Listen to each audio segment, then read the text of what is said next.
Hey guys, welcome back to knowledge treasure hunters. I hope आप सभी लोग बहुत अच्छे होंगे और पढ़ाई भी शानदार चल रही होगी। अच्छा, हम कर क्या रहे थे? हम कर रहे थे हमारी इनसाइट आईएएस का जो अप्रैल मंथ की मैगज़ीन है उसको कवर कर रहे थे, जिसमें ऑलरेडी हम 2 पार्ट कर चुके हैं। आज है हमारा पार्ट 3। फर्स्ट पार्ट में हमने जीएस 1 से रिलेटेड जितने भी करंट अफेयर्स थे उनको कवर किया था, और सेकंड पार्ट में हमने जीएस पेपर जो सेकंड है उससे रिलेटेड करंट अफेयर्स को कवर करने की कोशिश की थी, जिसमें कुछ करंट अफेयर्स बचे थे जिसको आज हम देखेंगे। सबसे पहला जो हमारा टॉपिक है वो है जो सुप्रीम कोर्ट है उसने क्या कहा। सुप्रीम कोर्ट के ने बोला है कि critical views on government policies not anti establishment. क्या है बात ये, चलो जानते हैं। तो सुप्रीम कोर्ट ने क्या कहा है, जो सेंटर का ऑर्डर था, हमारे जो केंद्र सरकार है उसने रिफ्यूज़ कर दिया था। क्या रिफ्यूज़ किया था? उसने कहा कि जो कुछ मलयालम न्यूज़ चैनल हैं, ठीक है, मलयालम लैंग्वेज में कुछ न्यूज़ चैनल हैं, उनको बंद करा दिया था, कुछ ऑर्डर दिए थे। तो अब उन्होंने कहा कि भाई नहीं, ऐसा करो कि हमारे चैनल है वो फिर से ब्रॉडकास्ट करने की हमें परमिशन दे दो। लेकिन हमारी जो केंद्र सरकार है उसने उस चीज़ को मना कर दिया। अच्छा, बैकग्राउंड जानते हैं तो ministry of information and broadcasting है, इसने रिफ्यूज़ कर दिया है जो ब्रॉडकास्ट लाइसेंस है कुछ न्यूज़ चैनल्स का, उनको रिन्यू करने से मना कर दिया है। किस ग्राउंड पर? जो हमारी मिनिस्ट्री ऑफ होम अफेयर्स हैं उन्होंने कहा कि सिक्योरिटी क्लियरेंस जो है वो उसके बेसिस पर यहाँ पर रिफ्यूज़ल दिया गया है। उन्होंने कहा कि ये जो न्यूज़ चैनल है ये इंडिया की सिक्योरिटी के लिए ठीक नहीं है, ठीक है। अच्छा, जो चैनल्स हैं वो गए केरला के हाई कोर्ट। उन्होंने कहा कि भैया हम अच्छी खासी न्यूज़ दिखा रहे हैं, हमारा धंधा वहाँ से चल रहा है, भैया रोजी रोटी वहाँ से चल रही है, और हमारे चैनल बंद कर दिए। हम अपने चैनल को रिन्यू कराना चाहते हैं, अपने ब्रॉडकास्टिंग लाइसेंस को रिन्यू कराना चाहते हैं, बट हमारी केंद्र सरकार ने इसको मना कर दिया है। इसी इशू को लेकर वो पहुँचे केरला के हाई कोर्ट, ठीक है। अब केरला के हाई कोर्ट ने क्या कहा? केरला के हाई कोर्ट ने अपहेल्ड कर दिया है जो नेशनल सिक्योरिटी के ग्राउंड्स पर ये जो बैन लगा हुआ है इसको अपहेल्ड करके रखा है। जो सरकार है वो लिबर्टी पर है कि वो डिक्लाइन कर सकती है, ठीक है। वो ये जो इस तरीके की रिक्वेस्ट होती है इसको डिक्लाइन कर सकती है, किसी भी न्यूज़ चैनल को बंद कर सकती है। उस पर कोई भी जोर ज़बरदस्ती नहीं है कि आपको खोलना पड़ेगा उस चैनल को, नहीं, ठीक है। सरकार के पास में पूरी आज़ादी है, वो ये काम कर सकती है। सुप्रीम कोर्ट ने जो केरला हाई कोर्ट का ऑर्डर था उसको असाइड रखा है और कहा है कि 4 हफ्तों का समय है आपके पास में, 4 सप्ताह के अंदर ये लाइसेंस को रिन्यू करना है, ठीक है। समझ में आया क्या कहानी है? देखो फिर से समझो क्या हुआ। मलयालम के कुछ न्यूज़ चैनल हैं, ठीक है, जिन पर बैन लगा दिया है किसने? केंद्र सरकार ने, ठीक है, क्योंकि सिक्योरिटी बेसिस पर उन्होंने कहा कि ये जो सिक्योरिटी के लिए ठीक नहीं है, ये चैनल बंद कर दो। ये चैनल पहुंचे केरला के हाई कोर्ट ने। केरला के हाई कोर्ट ने कहा कि हाँ भाई ठीक बात है, अगर केंद्र सरकार ने ऐसा कहा है कि चैनल बंद करो तो चैनल बंद रहेंगे। लेकिन फिर सुप्रीम कोर्ट की एंट्री होती है। सुप्रीम कोर्ट ने कहा कि नहीं भाई, केरला हाई कोर्ट आप ठीक नहीं कह रहे हो, ठीक है। ये चैनल जो है 4 हफ्तों के अंदर इन चैनल को खुलना है, ये 4 हफ्तों का टाइम दिया है रिन्यूअल के लिए, ठीक है। अब आखिर चैनल का प्रमोटर जो है वो क्या कंटेंट था, ठीक है, तो उनको चांस ही नहीं दिया गया कि वो खुद को डिफेंस कर पाएँ, ठीक है। खुद को डिफेंड करने का चांस नहीं दिया गया क्योंकि नेशनल सिक्योरिटी रीजन्स थे वो सबमिट कर दिए हाई कोर्ट में सील्ड कवर में। तो जो पर्सन जैसे सुप्रीम कोर्ट पहुँचे, अपनी जो चैनल वाले लोग थे वो पहुँचे सुप्रीम कोर्ट अपना केस लेकर, तो उन्होंने क्या अपनी बात रखी है? उन्होंने कहा कि नेशनल सिक्योरिटी के बात कहकर उन्होंने जो भी एविडेंस दिए हैं वो सील्ड एनवलप में दिए हैं, तो सील्ड कवर में दिए गए हैं, तो हम खुद को डिफेंड कैसे करें? हमें तो एक चांस भी नहीं मिला कि हम खुद को डिफेंड कर पाएँ। और जो फंडामेंटल राइट है फ्रीडम ऑफ स्पीच का, एक्सप्रेशन का, जिसमें फ्रीडम ऑफ प्रेस भी है, ठीक है, तो उसको हम रिस्ट्रिक्ट नहीं कर सकते। ओके, अब सुप्रीम कोर्ट ने क्या कहा? सुप्रीम कोर्ट ने कहा कि ये जो सील्ड कवर में प्रोसीजर चल रहा है हाई कोर्ट में, ये इसको क्रिटिसाइज़ किया है सुप्रीम कोर्ट ने, और उन्होंने कहा है कि जो भी एविडेंस है वो साफ साफ बताओ, बातचीत करो, और दूसरा जो पर्सन है, सामने वाली पार्टी है, उसको भी खुद को डिफेंड करने का चांस मिलना चाहिए।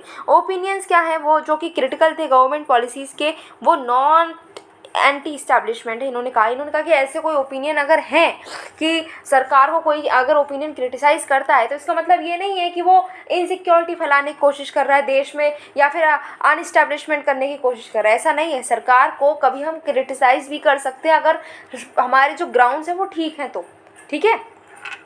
इसका मतलब है ये तो इम्प्रैक्टिकेबल हो जाएगा और अनवाइज हो जाएगा कोर्ट्स के लिए कि वो नेशनल सिक्योरिटी को डिफाइन करें। नेशनल सिक्योरिटी क्या है, ठीक है, इसके अंदर क्या क्या इंस्टांसेस आएंगे, ये चीज़ डिफाइन करना काफ़ी मुश्किल चीज़ है। ओके, नेशनल सिक्योरिटी जो है इसका मतलब ये नहीं है कि कहीं भी हवा से कोई मटेरियल है वो नेशनल सिक्योरिटी है। नेशनल सिक्योरिटी का मतलब है कि एक टूल की तरह ये यूज़ किया जा रहा है, जिसमें देखो नेशनल सिक्योरिटी को आज क्या हो रहा है, आजकल सरकार क्या कर रही है, एक टूल की तरह यूज़ कर रही है जो कि पीपल को लीगल रिकोर्स तक को डिनाई कर देती हैं, ठीक है। ओके, रीजनेबल रिस्ट्रिक्शंस क्या होती हैं, तो हमारे पास में हमें पता है कि हमारे पास में आर्टिकल 19(2) है, ठीक है। आर्टिकल 19 है जो हमें फ्रीडम ऑफ स्पीच बताता है, एक्सप्रेशंस बताता है, ठीक है, हमें कुछ फ्रीडम्स देता है। लेकिन जो फ्रीडम हमें प्रोवाइडेड है उस पर कुछ रिस्ट्रिक्शंस भी लगाए हैं, ठीक है। और इससे रिलेटेड एक क्वेश्चन भी ऑलरेडी हमारे मेंस में पूछा जा चुका है। अगर आपने PYQs को थोड़ा सा भी एनालाइज किया हो तो आपको पता होगा। अच्छा, तो इसमें अगर हम देखें कि रिस्ट्रिक्शंस कौन कौन से हैं, तो security and sovereignty of India, ठीक है, इसके लिए अगर कोई बात हो रही है, कोई मुद्दा उठता है तो यहाँ रिस्ट्रिक्शंस लगेंगे। Friendly relations with foreign states, public order, decency और morality in the relation of contempt of court and defamation, ठीक है। तो ये कुछ आपके रिस्ट्रिक्शंस हैं जो कि लगते हैं। ओके, नेक्स्ट अब हम बात करते हैं, यहाँ पर हमें एक चीज़ दे रखी है, that is world press freedom index. तो अभी हमारी जो रैंक है और कम हो गई है। फर्स्ट रैंक की बात करें तो रैंक है फर्स्ट नॉर्वे की, सेकंड है फिनलैंड की और थर्ड है स्वीडन की, ठीक है। ये तीनों कंट्रीज़ हमेशा टॉप रैंकर्स ही रहती हैं ज़्यादातर। अगर हम देखें तो इंडिया की रैंक 140 हो गई है। इंडिया की रैंक कितनी हो गई है, 140 हो गई है। अच्छा, आपको कमेंट बॉक्स में बताना है कि ये जो वर्ल्ड प्रेस फ्रीडम इंडेक्स है कौन रिलीज़ करता है। ओके, ये आपका काम। अच्छा जी, अब हम देखते हैं अपना next topic, that is public interest immunity claims. क्या है ये, चलो जानते हैं। तो सुप्रीम कोर्ट ने एक ऑर्डर दिया है कि जो सेंट्रल गवर्नमेंट का एक ऑर्डर था उसको इन्होंने साइड कर दिया है। क्या ऑर्डर था, ऑर्डर ये था कि जो ब्रॉडकास्ट बैन हैं वो मलयालम न्यूज़ चैनल पे लगे थे। जो अभी हमने न्यूज़ पढ़ी है बस वही है, सिंपल, ठीक है। जो मलयालम के कुछ न्यूज़ चैनल हैं जिसके ब्रॉडकास्टिंग पर सेंटर ने बैन लगाया, जिसको नकार दिया है सुप्रीम कोर्ट ने, ठीक है। और एक प्रोसीजर भी फॉर्मुलेट किया है सुप्रीम कोर्ट ने, वो है public interest immunity claims are less restrictive at alternative to sealed cover jurisprudence. तो सील्ड कवर की अभी हमने बात करी ही है, तो उसी का एक हम कह सकते हैं कि ऑल्टरनेटिव है ये public interest immunity claims. Sealed cover jurisprudence और पब्लिक इंटरेस्ट इम्यूनिटी क्लेम्स जो हैं इनके बारे में चलो जानते हैं अब हम यहाँ पर। तो एक लीगल प्रैक्टिस है सील्ड कवर वाला, पहले हम देखें तो लीगल प्रैक्टिस है जहाँ पर कुछ सेंसिटिव डॉक्यूमेंट्स होते हैं वो कोर्ट में प्रेजेंट किए जाते हैं एक सील्ड एनवलप में, ठीक है, जिससे कि कॉन्फिडेंशियलिटी जो है वो बरकरार रहे, ठीक है। सिर्फ जज या फिर जज के कोई अथोराइज पर्सन होता है वही उस एनवलप को खोलकर देखता है और कोई पर्सन नहीं देखता है। जज जो है वो डिसाइड करेगा कि जो इन्फॉर्मेशन है वो एविडेंस की तरह यूज़ कर सकते हैं और वो कॉन्फिडेंशियल रहेगी या फिर हम डिस्क्लोज करेंगे। तो ये जो जज होते हैं वही ये डिसाइड करते हैं। आम जो जनता है उसको उस एविडेंस के बारे में कुछ भी पता नहीं लगता है। जो नेक्स्ट ऑल्टरनेटिव है उसमें क्या है कि ये ऐसी सिचुएशंस है जहाँ पर जो कुछ इन्फॉर्मेशन है उसका डिस्क्लोजर जो है वो लीगल केस में नेशनल सिक्योरिटी को हार्मफुल हो सकता है, ठीक है। ऐसे केसेस में जो गवर्नमेंट है या दूसरी पार्टीज़ हैं वो उस इन्फॉर्मेशन को रोक भी सकती हैं, ठीक है। अब टेस्ट अगर हम करें कि पब्लिक इंटरेस्ट इम्यूनिटी क्लेम्स क्या हैं, क्या चीज़ें पब्लिक इंटरेस्ट में आती है नहीं आती है, तो हमें देखना पड़ेगा कि वो जो मटेरियल है अगर वो डिस्क्लोजर अगर उसका होगा तो क्या हमारी नेशनल सिक्योरिटी पर कोई आंच आ जाएगी क्या। अगर हमारी नेशनल सिक्योरिटी पर कोई भी प्रॉब्लम आ रही है तो वो चीज़ डिस्क्लोज़ करना ठीक नहीं है। फिर रीजनेबली प्रूडेंट पर्सन जो है वो सेम इन्फ्लुएंस को निकालेगा उस मटेरियल से या नहीं, ठीक है। फिर अगर नॉन डिस्क्लोजर होता है नेशनल सिक्योरिटी के इंटरेस्ट में तो जो मीन्स अडॉप्ट किए हैं गवर्नमेंट ने वो हमारा जो एक्शन है उसकी प्रोपोर्शनैलिटी को सेटिस्फाई भी करे। अच्छा, अगर हम बेनिफिट्स की बात करें कि जो सील्ड कवर के जगह पे जो हम ऑल्टरनेटिव लेकर आए हैं इसके क्या बेनिफिट्स हैं, तो स्टैंडर्ड रिव्यू, ठीक है। तो पब्लिक इंटरेस्ट कम्युनिटी क्लेम जो है स्ट्रक्चर्ड प्रोपोर्शनैलिटी को देखेगा और यहाँ पर कोई भी रिव्यू नहीं है। इम्पैक्ट क्या पड़ेगा प्रिंसिपल ऑफ नेचुरल जस्टिस पर, तो यहाँ पर जो पब्लिक इंटरेस्ट इम्यूनिटी क्लेम है इस पर पार्शियल इम्पैक्ट पड़ता है, और यहाँ पर जो दूसरा है वो नेचुरल जस्टिस को इन्फ्रिंज करता हुआ ही नजर आता है। इन्फॉर्मेशन पार्टीज को डिस्क्लोज की जाती है, हाँ जी, पब्लिक इंटरेस्ट कम्युनिटी क्लेम में दिखाई जाती है इन्फॉर्मेशन, और जो सील्ड कवर है उसमें इन्फॉर्मेशन डिस्क्लोज नहीं की जाती है। सेफ गार्ड की अगर हम बात करें तो यहाँ पर हाँ, एमिकस क्यूरे जो है वो सेफगार्ड में मिलता है, जो कि कॉन्फिडेंशियलिटी को भी बरकरार रखता है और पब्लिक कॉन्फिडेंस को भी प्रिजर्व रखता है। और सेकंड जो हमारा सील्ड कवर है उसमें तो ये चीज़ ऑप्शनल है। अब हम बात करते हैं कि ये स्ट्रक्चर्ड प्रोपोर्शनैलिटी क्या है। सिंपल टर्म से बात करें तो ये एक स्टैंडर्ड है जो कि कोर्ट्स यूज़ करते हैं, जो कि इवेलुएट करते हैं कि जो केस है उसको इवेलुएट करने के लिए ये स्टैंडर्ड यूज़ किया जाता है, और ये इंश्योर करते हैं कि जो डिसीजन है कॉन्फिडेंशियलिटी को लेकर वो फेयरली हो और ड्यू कंसिडरेशन रखी जाएगी सारे रेलिवेंट फैक्टर्स की। ठीक है, नेक्स्ट बात करते हैं कुछ आर्टिकल्स की। तो आर्टिकल 145 जो है कॉन्स्टिट्यूशन का, वो कहता है कि जितने भी जजमेंट्स हैं, जितने भी डिसीजंस हैं जो कि सुप्रीम कोर्ट ने लिए हैं वो ओपन कोर्ट में दिए जाएंगे, जहां पर कोई भी उनको देख सकता है और सुन सकता है। ऐसे कोई भी डिसीजन जो है वो सीक्रेटली नहीं लिए जाएंगे। आर्टिकल 145 सब क्लॉज 4 जो है वो बोलता है कि जो कोर्ट हैं वो जजमेंट नहीं दे सकते हैं, या फिर रिपोर्ट जो है ओपिनियन ऑफ जजेस की वो सीक्रेट में नहीं दे सकते हैं, वो ओपनली रखनी है लोगों के सामने। सेक्शन 123 जो है इंडियन एविडेंस एक्ट 1872 का, इसके अंडर जो ऑफिशियल अनपब्लिश्ड डॉक्यूमेंट्स हैं जो स्टेट अफेयर से रिलेटेड हैं वो प्रोटेक्टेड हैं, और पब्लिक ऑफिसर जो है वो उसको कंपेल नहीं किया जा सकता कि इन डॉक्यूमेंट्स को डिस्क्लोज किया जाए। नेक्स्ट टॉपिक है कॉन्स्टिट्यूशनल अथॉरिटीज़ इन इंडिया। तो अभी क्या हुआ है, दो रिसेंट कमेंट्स जो है सुप्रीम कोर्ट के, उसकी डायरेक्ट बेयरिंग है, जो इंडिपेंडेंसी है वेरियस कॉन्स्टिट्यूशनल अथॉरिटीज़ की उन पर ही डायरेक्ट बेयरिंग देखने को मिलेगी। तो सुप्रीम कोर्ट ने क्या किया है, दो की कॉन्स्टिट्यूशनल अथॉरिटीज़ की वर्किंग पर कुछ बातें बोली हैं। पहला है कि गवर्नर्स का रोल स्टेट पॉलिटिक्स में। तो एक सुनवाई चल रही थी सेना वर्सेस सेना केस में। कोर्ट ने एक्सप्रेस किया कि जो गवर्नर्स हैं ना वो पॉलिटिकल प्रोसेस के वो पार्ट हैं। ठीक है, जो गवर्नर्स जो हैं वो पॉलिटिकल प्रोसेसेस के पार्ट बन रहे हैं, और ये डिसकंसर्टिंग है। Independency of election commission of India के बाद में इन्होंने क्या बोला, इसमें कहा है कि जो चीफ इलेक्टोरल कमीशंस होते हैं और इलेक्शन कमीशन होते हैं, इनको जो अपॉइंट करने की बात कही है, तो इसमें कहा कि एक कमिटी बनानी चाहिए, वो कमिटी जो है वो इनको अपॉइंट करे। ठीक है, नेक्स्ट है कि इंडिपेंडेंट इंस्टीट्यूशंस की हमें नीड है। डेमोक्रेसी को चाहिए है कि इस डेमोक्रेसी के लिए एक ऐसा सिस्टम चाहिए होता है जो चेक एंड बैलेंस रख सके, जिससे कि आर्बिट्रेशन ना होने लगे। ठीक है, कोई अपनी तानाशाही ना दिखाने लगे। इंडिया की डेमोक्रेसी है वो बहुत सारी कॉन्स्टिट्यूशनल अथॉरिटीज़ को प्रोवाइड करता है, जैसे कि पब्लिक सर्विस कमीशन है, कैग है, ECI है, फाइनेंस कमीशन है। ऐसी बॉडीज जो है वो कम्प्लीटली इंडिपेंडेंट रहें, ये ज़रूरी है उनकी प्रॉपर वर्किंग के लिए। उन्हें किसी बात का डर ना हो, किसी के फेवर में वो काम ना करें। अब इंडियन कॉन्स्टिट्यूशन ने उनकी इंडिपेंडेंसी को कैसे इंश्योर किया है, तो प्रेसिडेंट को ये पावर दी है कि जितने भी कॉन्स्टिट्यूशनल अथॉरिटीज़ हैं उनका अपॉइंटमेंट प्रेसिडेंट ही करेंगे। ठीक है, जो भी अपॉइंटमेंट या फिर कंडीशन ऑफ सर्विस है वो क्या करेंगे, वो सारी जो भी सर्विसेज है, अपॉइंटमेंट है इंडिविजुअल्स की, वो इन इंस्टीट्यूशंस की कौन देगा, प्रेसिडेंट देंगे। ठीक है, लूज एंड्स कॉन्स्टिट्यूशन ने छोड़े हैं, जैसे सिंपल वर्ड्स का यूज़ किया है, जैसे कि shall be appointed by president, PM की अपॉइंटमेंट में बात करी है। ठीक है, अटॉर्नी जनरल की अपॉइंटमेंट में बात की है। फिर है आर्टिकल 324 जो है वो कहता है कि प्रेसिडेंट जो है वो chief election commissioner election commission को अपॉइंट करेंगे, और ये किस चीज़ पर डिपेंड करता है कि जो कोई लॉ पार्लियामेंट ने पास किया होगा उसके अकॉर्डिंग ही ये बात चलेगी। ठीक है, तो प्रेसिडेंट जो है वो किसकी एडवाइस पर काम करते हैं, काउंसिल ऑफ मिनिस्टर्स की, और जिसमें हेड कौन करते हैं, PM। तो यहाँ पर कुछ लूप होल्स भी देखने को मिलते हैं।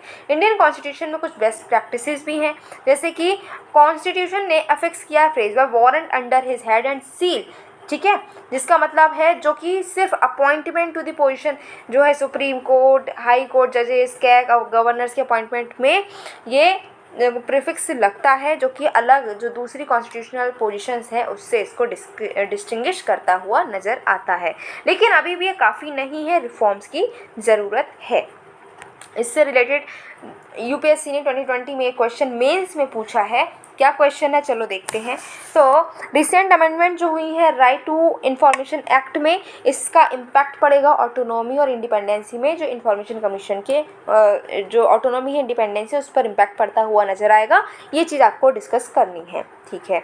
नेक्स्ट टॉपिक है issues in same sex marriage. क्या बात है, चलो जानते हैं इसको।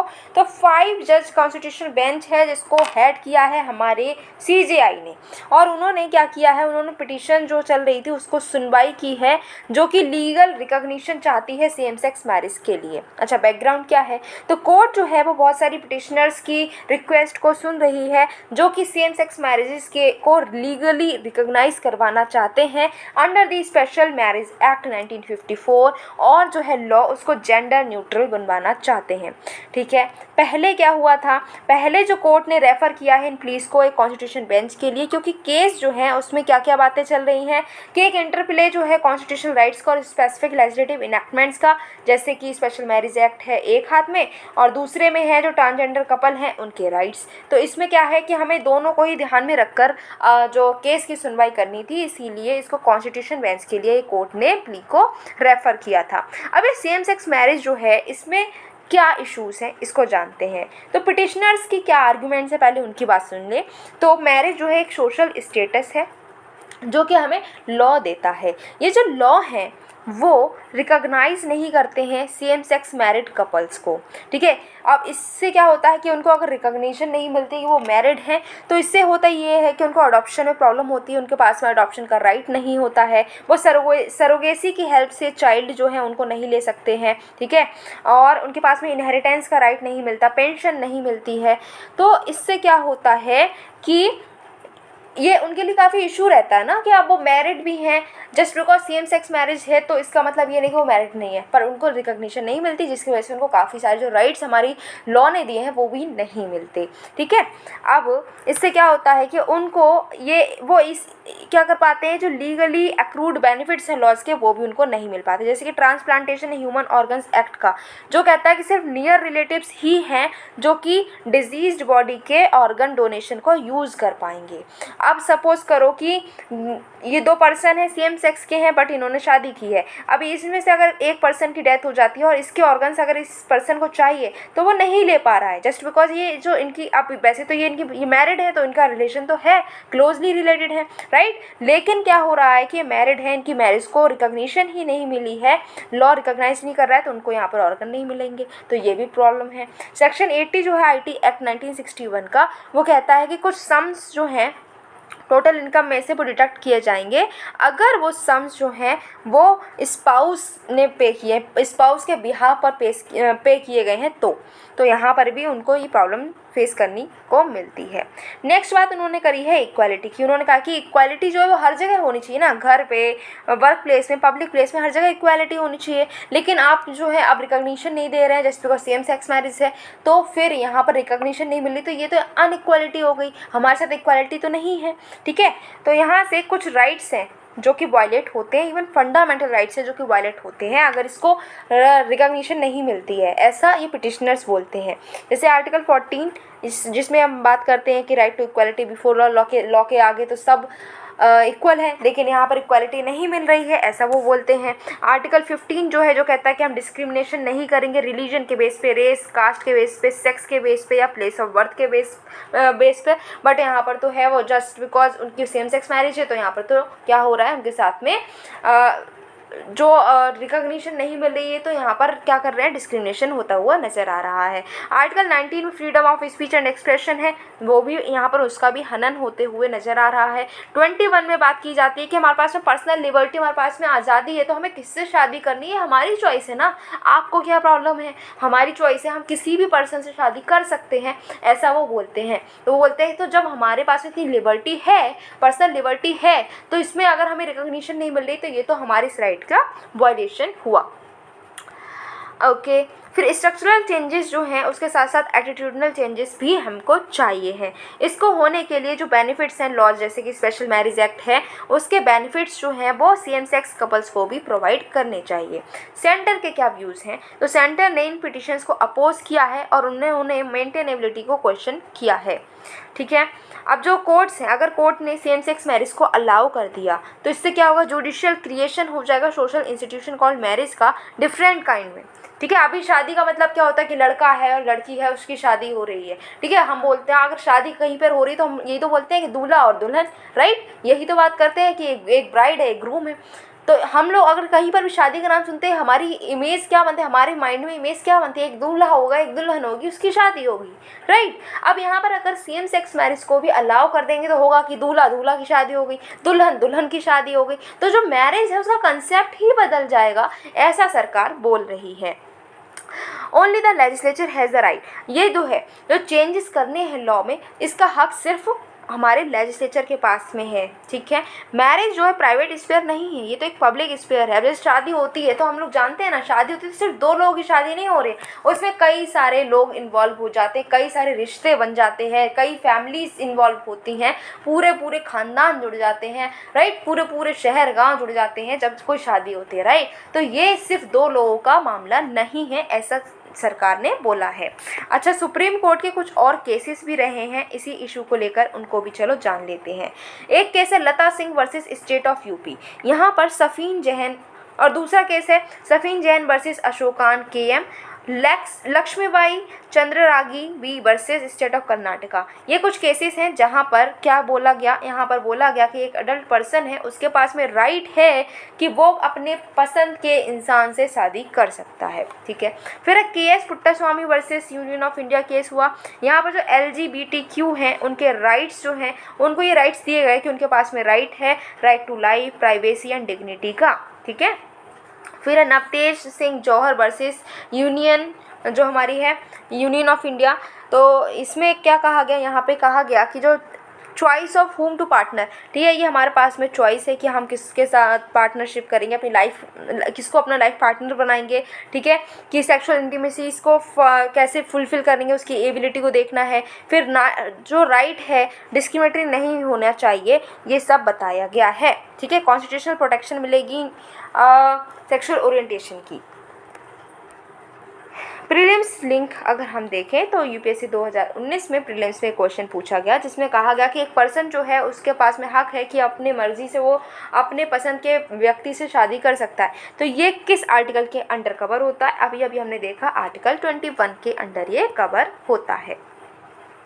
नेक्स्ट टॉपिक बात करते हैं, तो अब हम देखेंगे कॉन्स्टिट्यूशनल पोस्ट्स के बारे में। ठीक है, जिसमें हम सबसे पहले देखने जा रहे हैं गवर्नर चीफ मिनिस्टर कन्फ्रंटेशन। अभी हम देख रहे हैं कई सारी स्टेट्स में बात चल रही है, गवर्नर और चीफ मिनिस्टर्स जो होते हैं उनके बीच में क्या है, कन्फ्लिक्ट चल रहे होते हैं। जैसे तमिलनाडु लेजिस्लेटिव असेंबली जो है उसने एक रिजोल्यूशन को पास किया जो यूनियन गवर्नमेंट से अर्ज कर रहा है, प्रेसिडेंट से अर्ज कर रहा है कि ऐसे इंस्ट्रक्शंस को इशू करें, गवर्नर जो RN रवि हैं उनको इंस्ट्रक्शंस इशू किए जाएँ जिससे कि वो बिल्स हैं उनको असेंट दे दें एक स्पेसिफिक पीरियड में। अरे भाई हाँ बोलना है ना बोलना है जो भी करना है एक टाइम पीरियड में दो, ऐसा उन्होंने कहा है।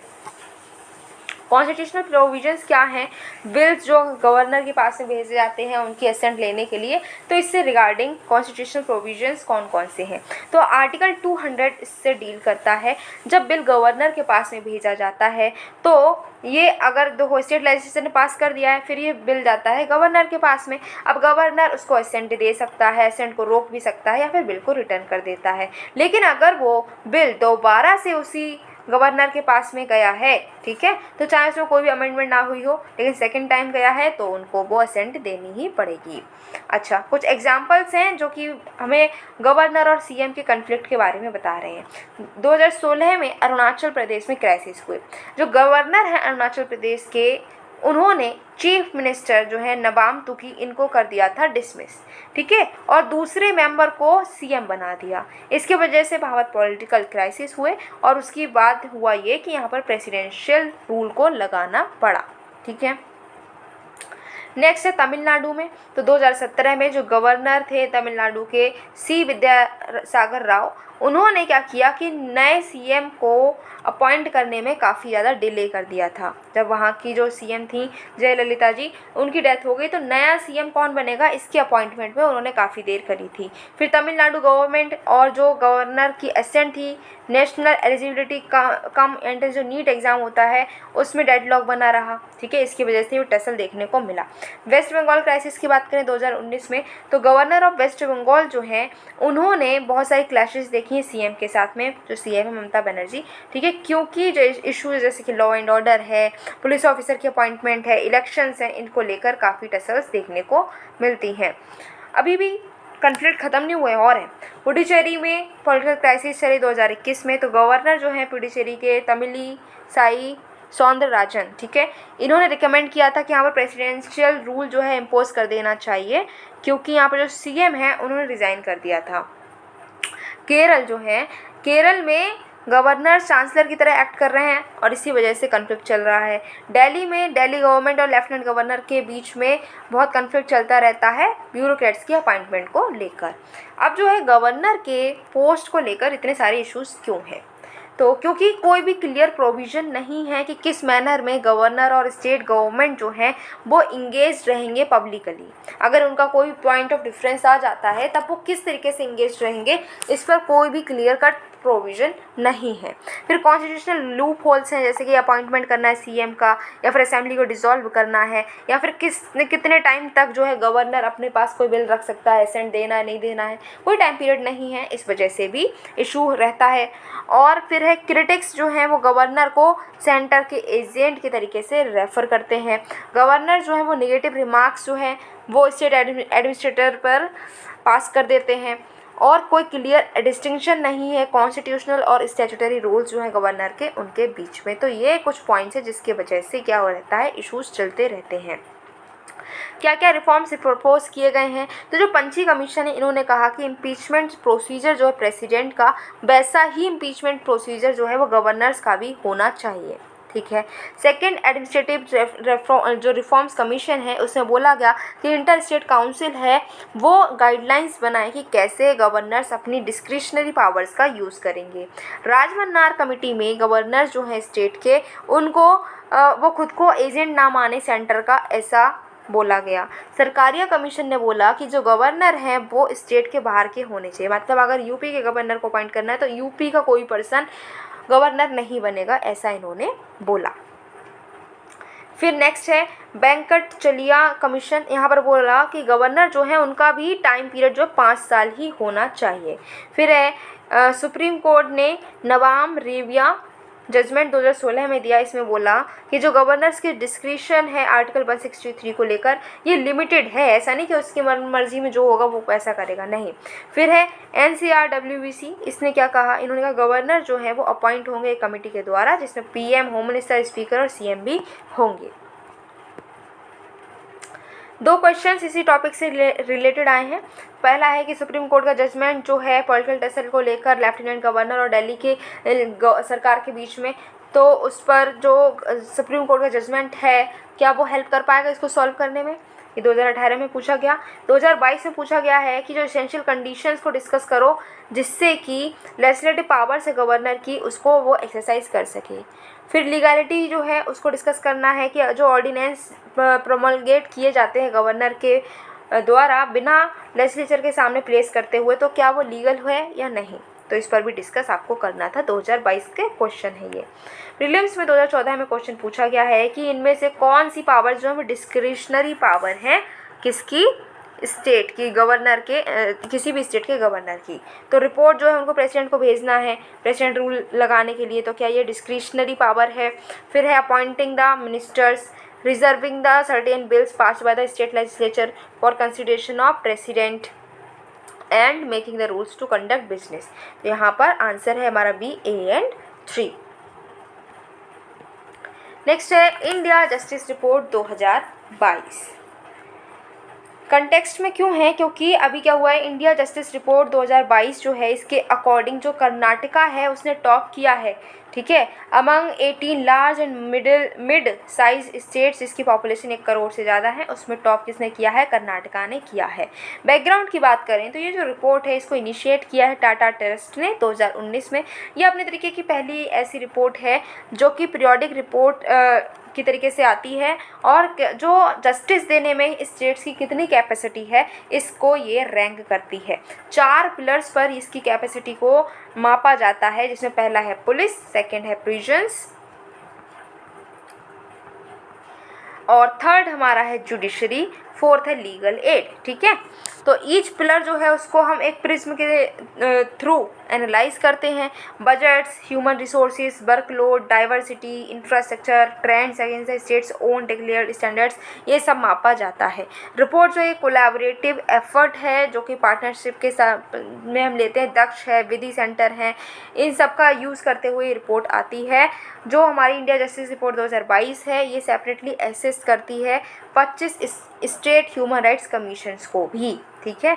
अगर हम ओवरऑल रैंकिंग की बात करें तो यहाँ पर अगर हम बात करते हैं तो जो डार्क कलर दिख रहा है ये बेस्ट है, मिडिल जो लाइट थोड़ा है और सबसे लाइट है वर्स्ट। तो यहाँ पर हम देखें तो हमें देखने को मिल रहा है, एनालाइज करें तो साउथ में तो बेस्ट नज़र आ रहा है, ठीक है, साउथ में बेस्ट है, गुजरात भी बेस्ट है, बाकी जो हमारा सेंट्रल पार्ट है वो थोड़ा मीडियम है और ऊपर अगर हम देखें तो ये चीज़ जो है काफ़ी अभी वर्स्ट चल रही है।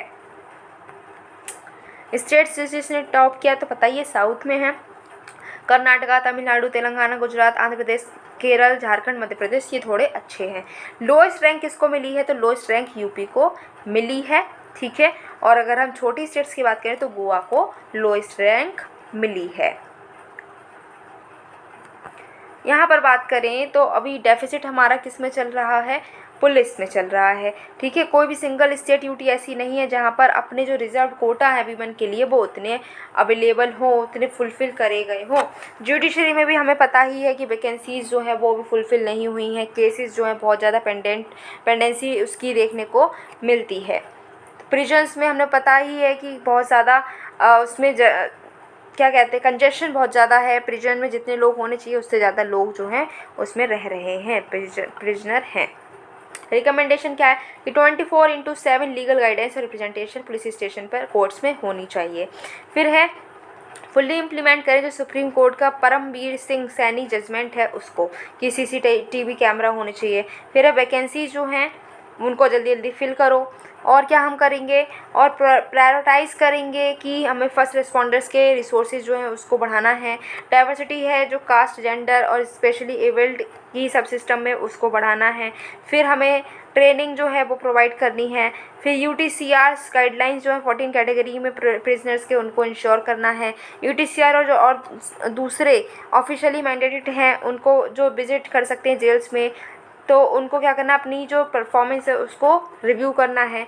जो हमारी स्टेट ह्यूमन राइट्स कमीशंस होती हैं वो फुल्ली रिसोर्स्ड होनी चाहिए और इफ़ेक्टिव हमें डिलीवरी सिस्टम प्रोवाइड करना है, सिंपल।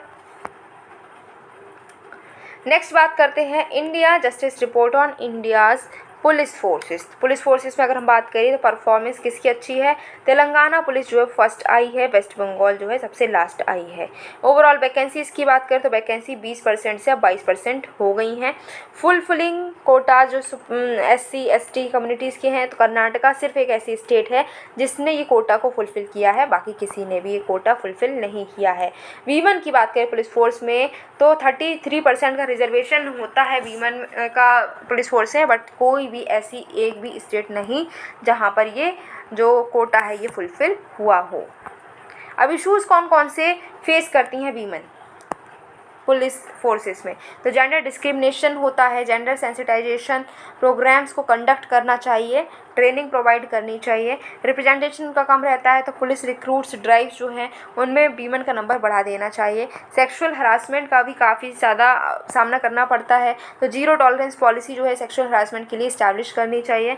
पुअर वर्किंग कंडीशंस है तो सेपरेट एंड सिक्योर अकोमोडेशन जो है वीमेन पुलिस फोर्स के लिए प्रोवाइड करना चाहिए।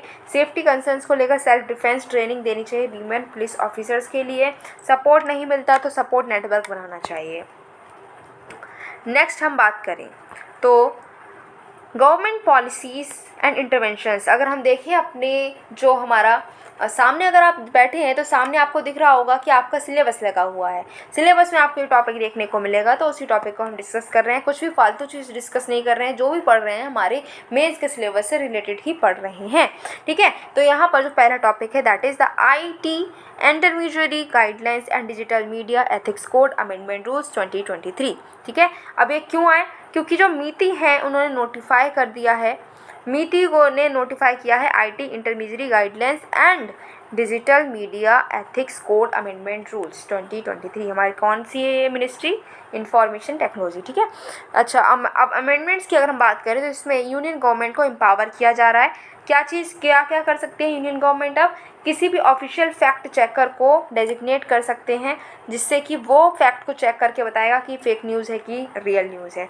फिर रेगुलेट करेंगे ऑनलाइन रियल मनी गेम्स को, ठीक है, कि ये परमिसिबल है या नहीं है। उनको सर्टिफिकेशन लेना होगा, कोई भी ऑनलाइन गेम होगा तो, जहाँ पर यूजर्स जो है मनी को डिपॉजिट करते हैं विनिंग की एक्सपेक्टेशन में। परमिसिबल जो है तो आउटकम जो है वो प्योरली चांस पर नहीं डिपेंड होना चाहिए, तो वो परमिसिबल होंगे। और अगर जहाँ पर गैम्बलिंग और बैटिंग इंक्लूड होगी तो उसको परमिसिबल नहीं डिक्लेयर कर सकते। फिर एम क्या है, ये अमेंडमेंट हम क्यों लेकर आए हैं? जिससे कि जो ड्यू डिलिजेंस है वो ज़्यादा से ज़्यादा इन्फोर्स करें ऑनलाइन गेमिंग में और सोशल मीडिया इंटरमीडिएट्स पर, ठीक है। प्रोटेक्ट करेंगे हम सेफ्टी और ट्रस्ट किसका? डिजिटल नागरिक्स का। और हम हर अपॉर्चुनिटी जो पॉसिबल है स्टार्टअप और इनोवेशन के लिए वो प्रोवाइड करने की कोशिश करेंगे। हमारा जो ऑनलाइन गेमिंग इकोसिस्टम है वो एक्सपेंड करे, ग्रो करे, लेकिन हमारी जो इंडिया सिटीजन हैं वो भी सेफ रहें।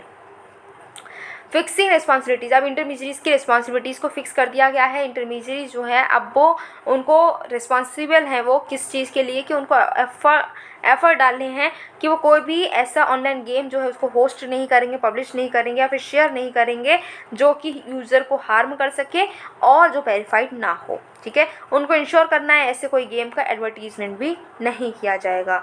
ऑनलाइन गेम्स जो कि जिसमें रियल मनी इन्वॉल्व है तो उनकी रिस्पॉन्सिबिलिटी है कि उनको डिस्प्ले करना होगा एक mark of verification self regulatory body के द्वारा, ठीक है। इन्फॉर्म करना होगा यूजर्स को इस पॉलिसी की, किस तरीके से वो फंड को रिफंड, किस तरीके से वो पैसे को जो लगा रहे हैं उसको रिफंड कैसे कर सकते हैं, विड्रॉ कैसे कर सकते हैं। KYC डिटेल्स जो है यूजर्स की वो भी ऑब्टेन करनी होगी। अब उनको कोई भी फेक या फॉल्स मिसलीडिंग इन्फॉर्मेशन ही पब्लिश नहीं करनी है, ये भी उनको ध्यान रखना है। गवर्नमेंट के रोल की बात करें तो उनको मल्टीपल सेल्फ रेगुलेटरी बॉडीज़ को नोटिफाई करना होगा जो कि ऑनलाइन गेमिंग इंडस्ट्री में रिप्रेजेंटेटिव्स की तरह काम करेंगी। फिर सेल्फ रेगुलेटरी बॉडीज़ के रोल की अगर हम बात करें तो ये इंक्वायर करेंगे और सेटिस्फाई करेंगे खुद को कि हाँ जो ऑनलाइन गेम है उसमें कोई भी बैटिंग और गैम्बलिंग कहीं से भी कहीं तक रिलेटेड नहीं है। इंश्योर करेंगे कि ऑनलाइन गेम है वो रूल्स और रेगुलेशंस जो भी हमारे पेरेंटल कंट्रोल है या फिर जो भी रूल्स एंड रेगुलेशन प्रिस्क्राइब है उनको फॉलो कर रहा है।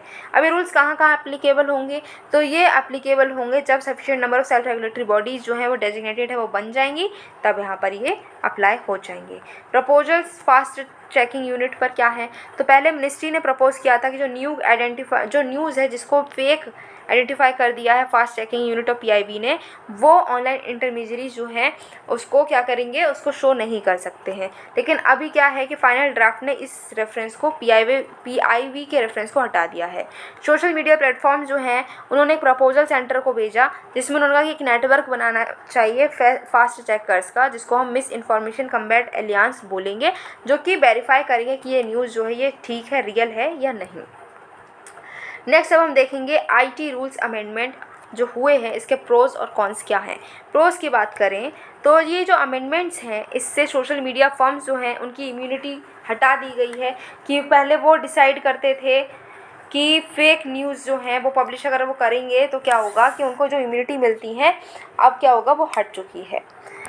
प्लेटफॉर्म जो है वो फ्री हैं कि अपना कंटेंट जो है वो रख सकते हैं, वो फेक न्यूज़ को नहीं शो करेंगे।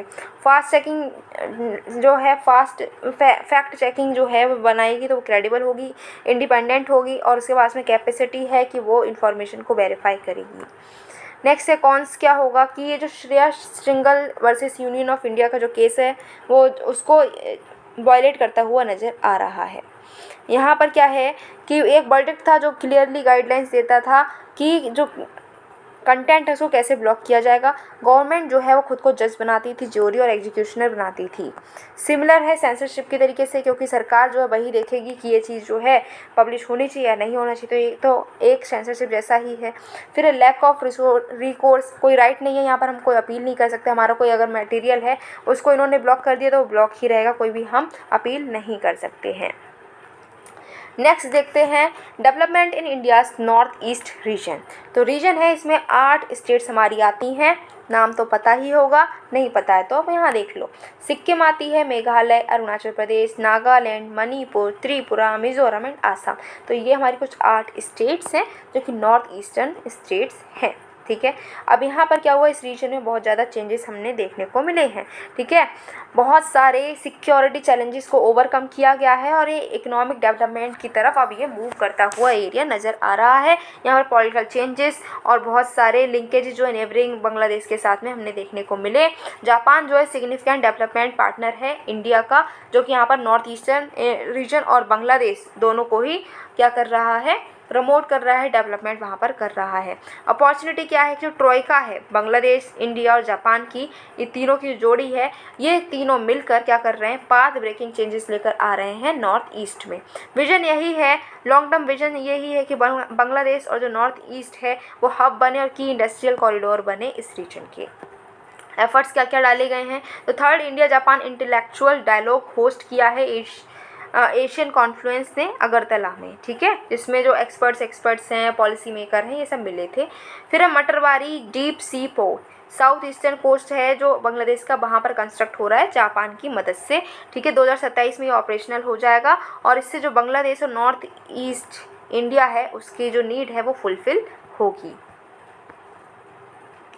नेक्स्ट, कॉम्पिटिटिव एडवांटेजेस क्या क्या हैं, तो यहाँ पर बहुत सारे नेचुरल रिसोर्सेज हमें मिलते हैं। नॉर्थ ईस्ट रीजन में हमारे बहुत सारे रिसोर्सेज हैं। बॉर्डर शेयर हो रहा है नेपाल, भूटान, चाइना, बांग्लादेश, म्यांमार के साथ में, और पॉपुलेशन जो है वहाँ पर गुड एजुकेशन है। ऑलरेडी ये बहुत सारे सर्विस सेक्टर में एक्सेल करते हुए नज़र आ रहे हैं।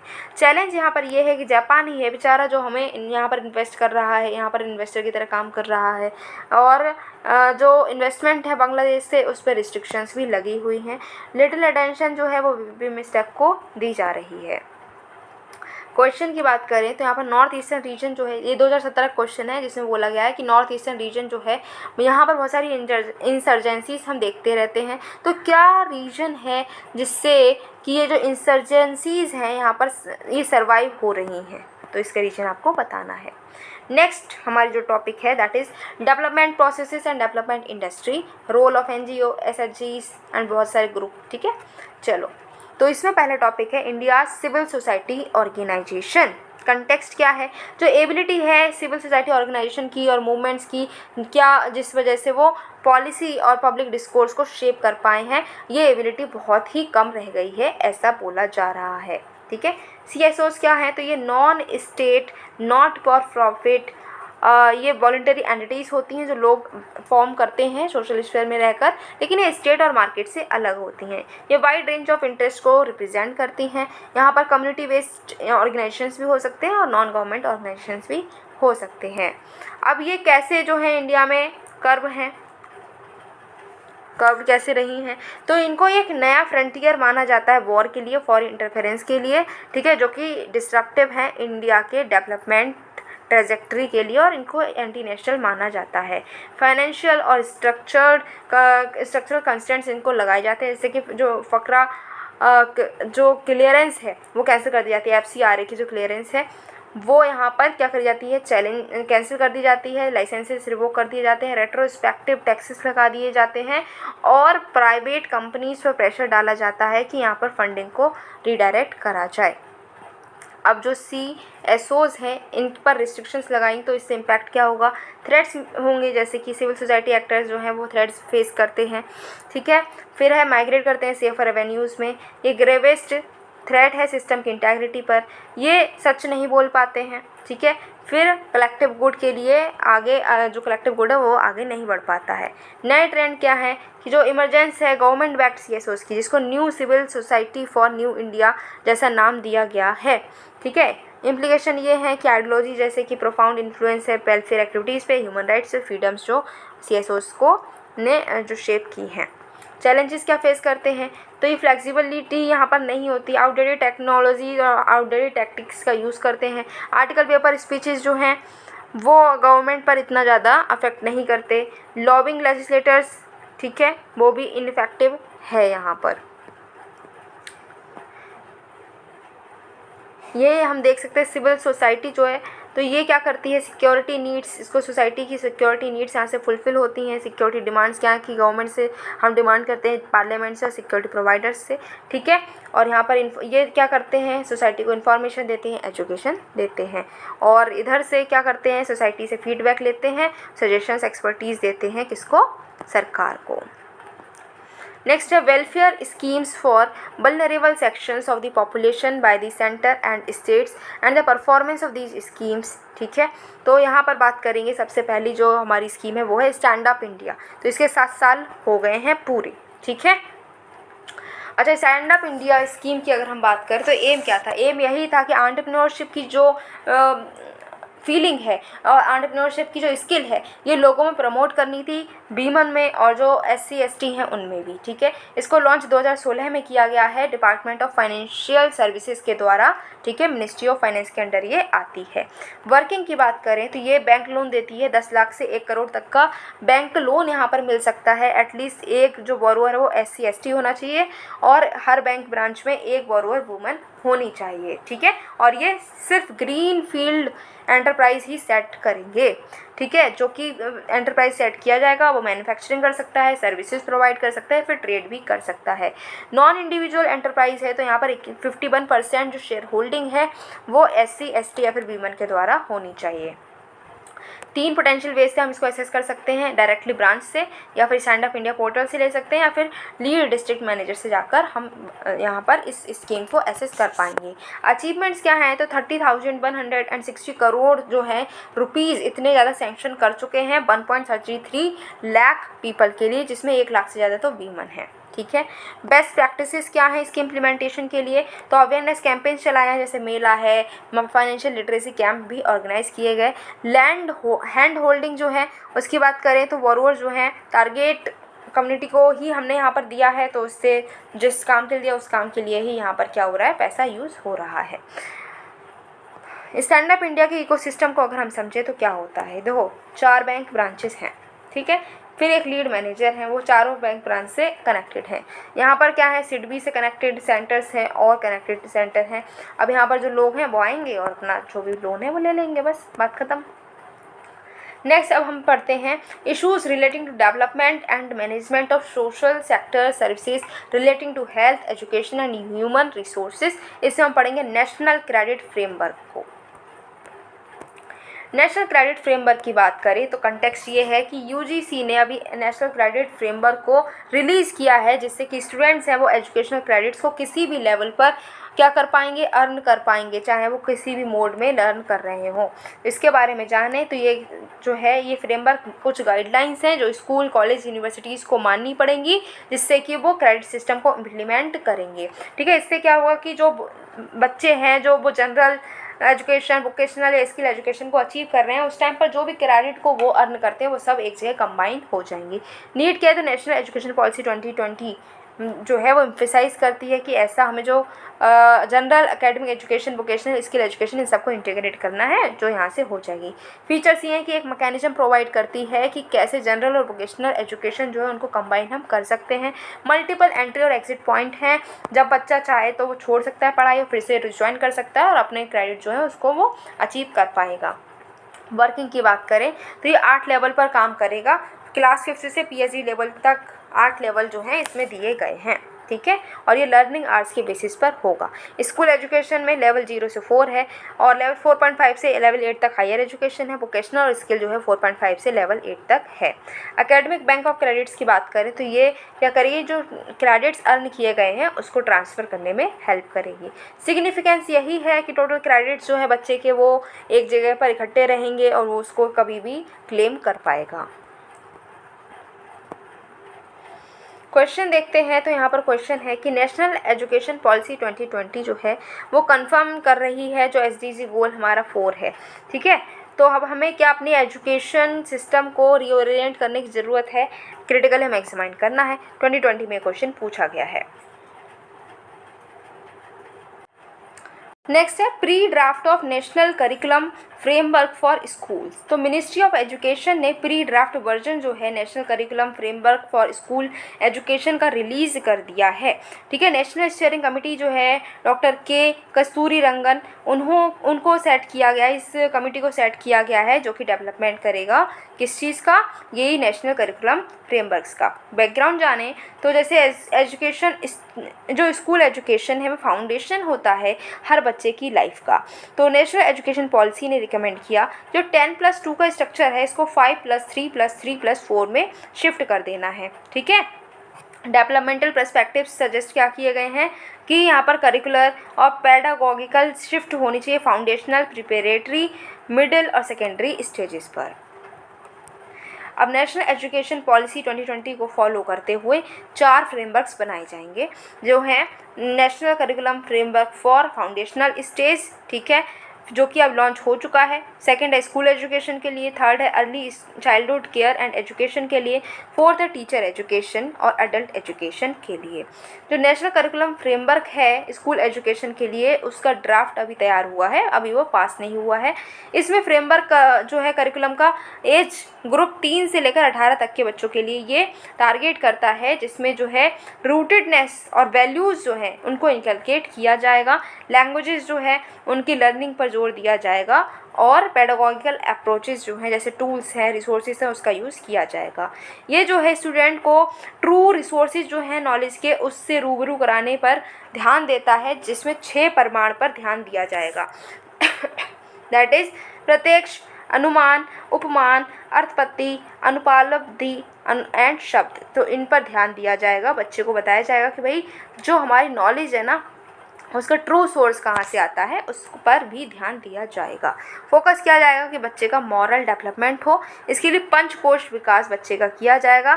That is physical layer, life force energy layer, mind layer, intellectual layer and inner self. तो 5 तरीके से बच्चे का डेवलपमेंट होगा।